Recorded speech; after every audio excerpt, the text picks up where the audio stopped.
Ndabaramukije mwese abakunzi b'Urukundo gatatu TV.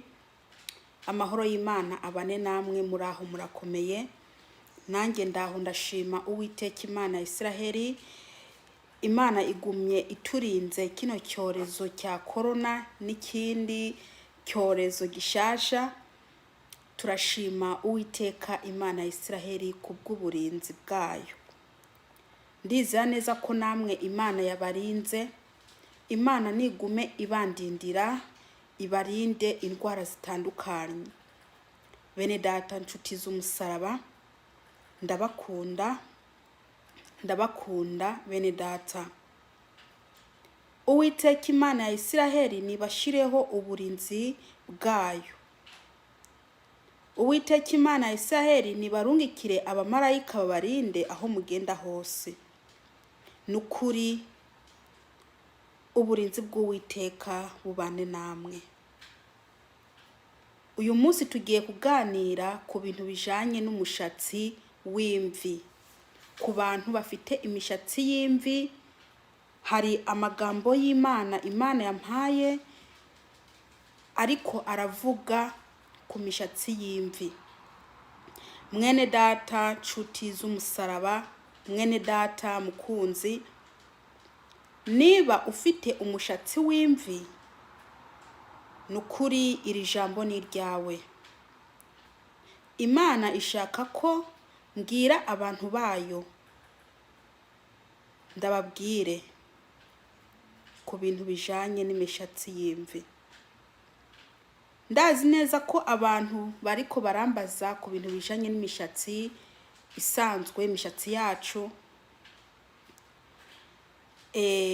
bakambaza ibijanye n'amasabune nk'amashampu, ariko uyu munsi ntago ari byo ndi buganireho kuko ndazi neza ko benshi bashaka kumenya amasabune bakoza imishatsi yabo, bashaka kumenya n'amavuta babasiga imishatsi yabo, cyangwa se bashaka kumenya ko imishatsi ko boyifunga bakayifunga.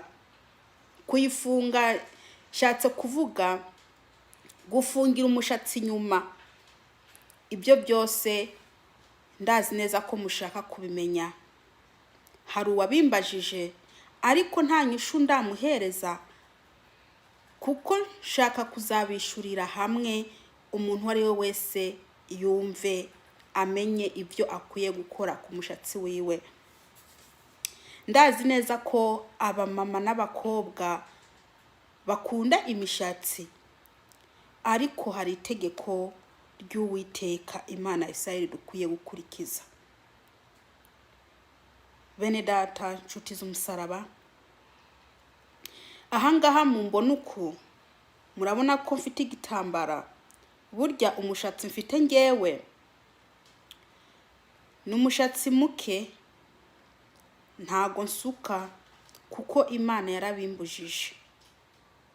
yarabimbujije. Bene data, reka nsenge kugira ngo mbandanye. Uwiteka Mana Nyiringabo, ndagushima uruwera. Ndagushima ko usubiye kumpa umwanya wo kuvuga ibyawe. Ndakwinginze undungikire umwuka wawe mwami kugira ngo nasame na wavuge. Data, ndakweretse abantu bose bari bwumva ino video ibafashe maze bige. Mwami Yesu, umwuka wawe wera aherekeze ino jambo. Urakoze Kristo. Icyo nanze n'abansi Satani n'abadayimoni biwe, imyuka yose mibi ndayirukanye mu izina rya Yesu Kristo. Ndakwinginze Data, undungikire abamarayika bawe kugira ngo bangote. Humugisha umuntu wari we wese ari bwumva ino video, ni mu izina rya Yesu Kristo, amena. Reka dusome ijambo ry'Imana riri mu Migani igice 16 ku murongo wa 31. Reka dusome.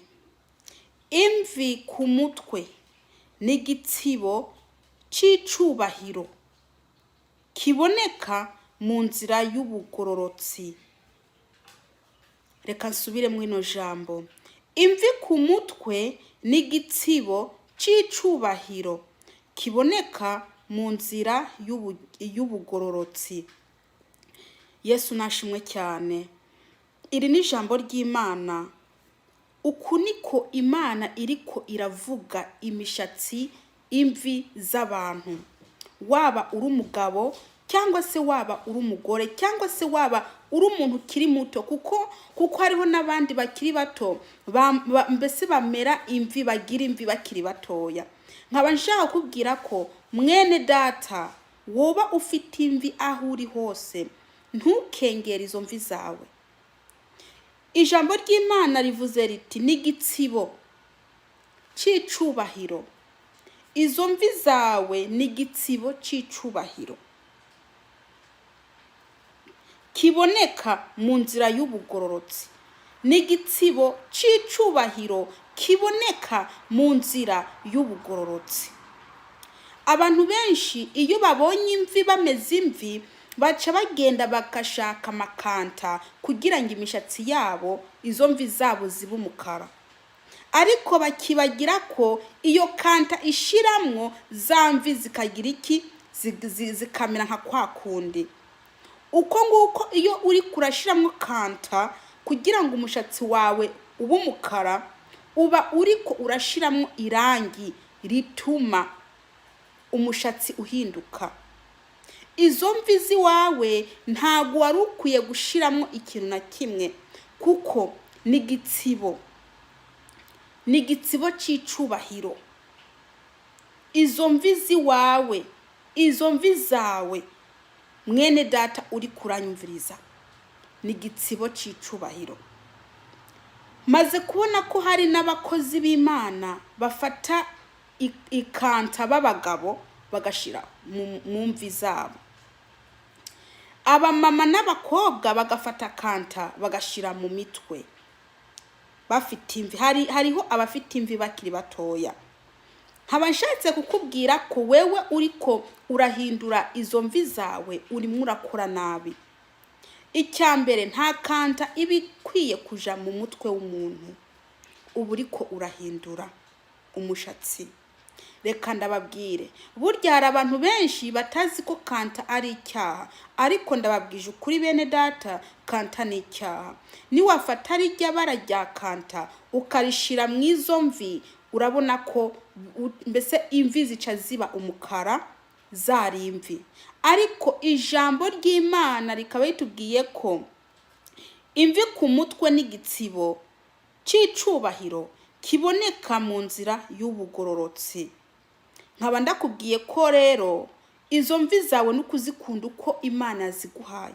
Namba uri umugabo uri kuranyumviza, namba uri umugore, nukuri izo mvi ni nziza, n'igitsibo. Izo mvi ni nziza n'igitsibo bene data, n'igitsibo c'icubahiro. N'igitsibo c'icubahiro. Mureke kwirirwa mugenda muzana ibintu, amarangi, mushira mu mitwe, mushira mu mishatsi yanyu y'imvi. Kuko Uwiteka Imana arakunda uwo mushatsi wawe usuko, kuko niyo yawuguhaye. Burya ndakubwire, Uwiteka Imana arakunda kandi aranazi umushatsi ufite ku mutwe wawe. Iyo rero ibonye umushatsi wawe uri kurawuhindura, ntago Uwiteka anezerwa. Icyo nakubwira mwene data, nukuri uwo mushatsi ni mwiza kandi Imana irawukunda. Irawukunda. Kurya Imana iwukunda, nawe uba ukwiye kuwukunda. Umushatsi wawe w'imvi n'igitsibo c'icubahiro. Haleluya, n'igitsibo c'icubahiro. Uno mushatsi w'imvi ntago nawuvugaho byinshi, ariko Imana niyampa uwundi mwanya nzavuga ku bintu bijanye n'imishatsi kuko barambaza. Mwene data woba warambajije ibijanye n'umushatsi, Imana niyampa umwanya nzabivugaho, niyampa byinshi byo kubabwira nzababwira bijanye n'umushatsi, amashampo mukwiye koga mu mitwe yanyu, amavuta mukwiye gushira mu mitwe yanyu, ibyo byose nzabibabwira. Gusa namwe mukwiye mukisonzesha mukabaza Imana uko mukwiye kugira uwo mushatsi, kuko icyo nzi ni kimwe, umushatsi ntago ukwiye gusukwa. Ikindi ntukwiye gushigwaho bijya bishatsi by'ikuzimu, biriya nyine abantu bakora. Ibyo byose ni bya idols, ni ibintu by'ibigirwamana. Umushatsi wawe ukwiye kwigumira kuri Imana yawuguhaye.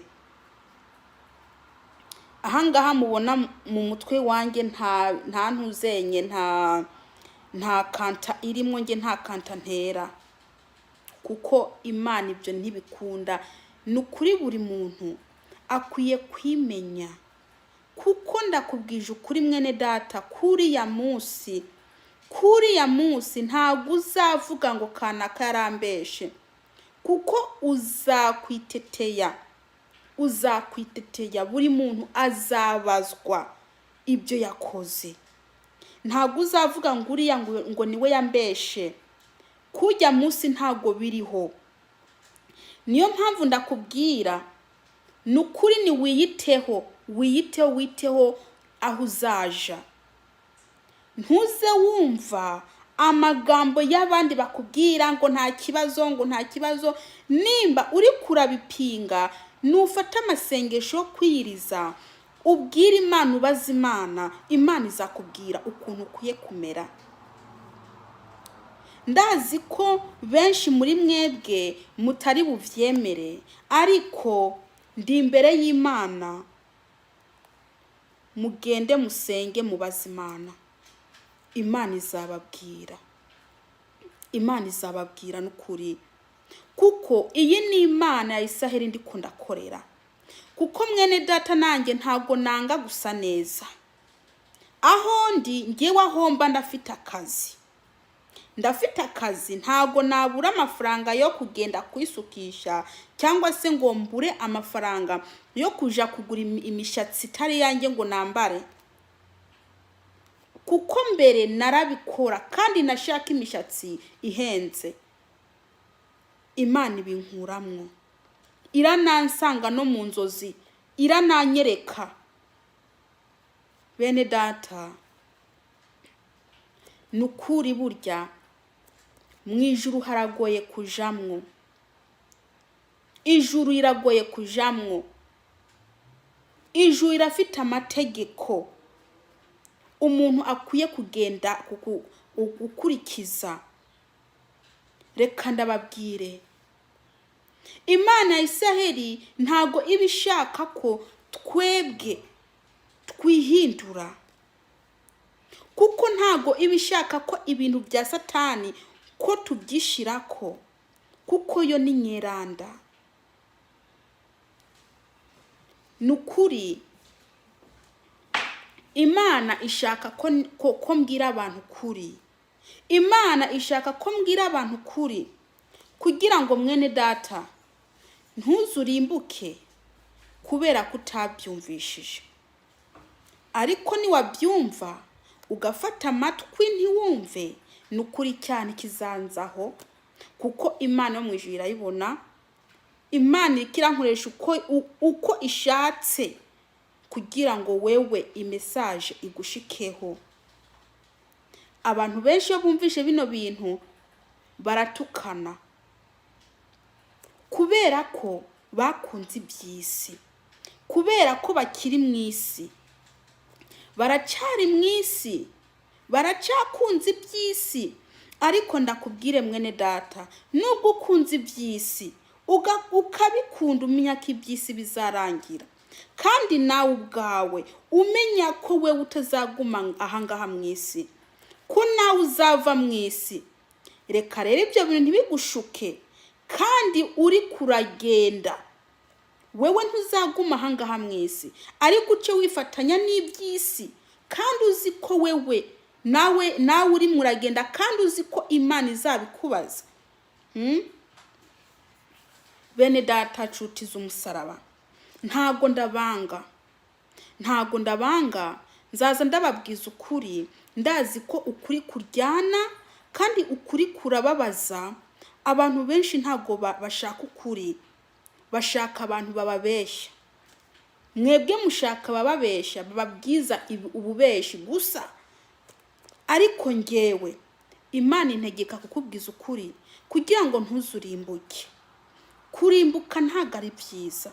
Urimbuke kubera ibisuko, urimbuke kubera ibintu byo mu kungohe, uburi ijuru kubera ibisheni. Mwene data uri kuranyumviza, hariho n'abandi bambaje ibintu by'amavuta ku mubiri. Reka ndababwire, amavuta yo ku mubiri ntago Imana yigeze iyambwiraho ikintu na kimwe. Imana yarambwiye ibintu byinshi ku bijanye no kwisiga amapudre, kwambara amaherena, kwambara ibintu zenye ibisheni byo mwizosi, kugira iki akwisukisha, kwambara inkofero z'imishatsi. Hariho n'abandi bisukisha ibituta. Ngewe nibyo Imana yarabimbuje kuko ni icyaha, ibyo byose ni icyaha. Ngewe umushatsi ndangije koga ndasokoza nkashamwe igitambaro kuko Imana niko ibishaka. Naho ibintu by'amavuta yo kwisiga ku mubiri, amavuta yo kwisiga ku mubiri, amavuta udashobora kwishira ko nariya aguhindura urukoba, kuko amavuta uzisiga ukaguma ukuri uko Imana yakuremye, nta kintu na kimwe kiguhindukako. Ariko ajya amavuta uzisiga ugasanga urukoba rwahindutse, ayo ngayo ni icyaha.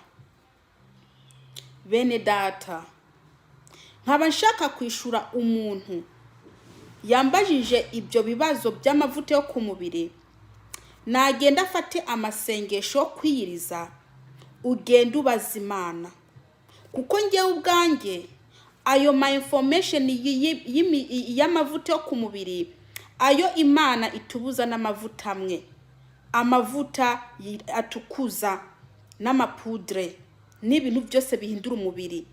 Ariko amavuta asanzwe nzi neza ko atakintu gihinduka ku mubiri wawe.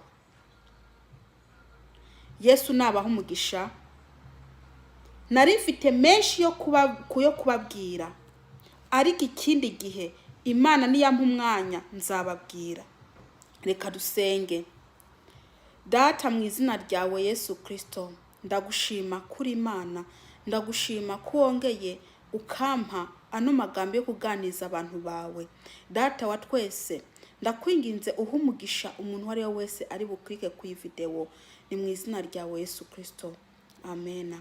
Uwiteka Imana nabaho umugisha, kandi abandanya barinda